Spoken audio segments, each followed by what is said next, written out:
hello guys, welcome to my channel Russian Effects. তো যারা video thumbnail click করছেন তারা প্লিজ পুরো ভিডিওটা দেখবেন। তো আমি বললাম যে আমার একটা পাখি উড়ে গেছে, তো আগে আমার পাখির আপডেট নিয়ে নিই, তারপর আমি বলছি পুরো ঘটনা।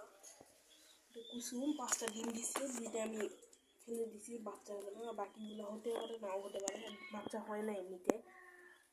আর আমাদের এই 2টা পাখি ব্রিডিং করছে, হয়তো বা বাচ্চা হবে। আমি দেখি এটা যদি বাচ্চা হয় তাহলে এই আপডেট সবার আগে আপনাদের দিব। আর আমাদের নীলগুলি বাচ্চাগুলো দেখি নীলগুলি দেখতে পাচ্ছেন, বাচ্চাগুলো চোখ ফুটছে, বাচ্চাগুলো দেখতে পাচ্ছেন চোখ ফুটছে। আর তাদের এই ভিডিওটা যেটা করি ভাই অনেক কষ্ট হয়, প্লিজ সাপোর্ট করবেন। আর এখন মূল কথা হচ্ছে যে অনেক ভাবছেন কোন পাখিটা উড়ে গেল, তো এই পাখি দেখতে পাচ্ছেন, এই যে এই পাখিটা যেমন ভালো করে দেখায় যে এটা এখান থেকে প্রায় এখানে উড়ে গেল, যাওয়ার পর এখানে আবার আসছে, মানে এখান থেকে আসেনি, আমরা ধরে এখানে আনলাম, মানে উড়ে গেছে একবারে। আমি একটু ভয় পেয়ে গেছি।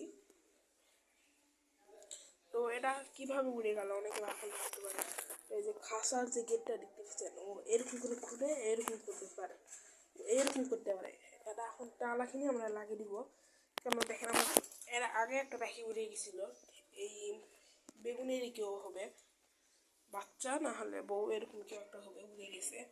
আর এখন যদি আরও একটা পাখি উড়ে যায় এমনি আমার লস হয়ে যাবে। যেখানে যে খুলেছে, খোলার চেষ্টা করছে, আটকে রাখি। দেখছেন এগুলো পাখি ভাই খুবই রিক্সি একটা জিনিস। তো গাই আগের মতো আমি আর সাপোর্টও পাচ্ছি না, আমি লাইক সাবস্ক্রাইবের কথা বলি না সহজে। প্লিজ আজকের ভিডিওটা করে দিয়েন। আজকের ভিডিও এখানেই শেষ। আল্লাহ হাফেজ।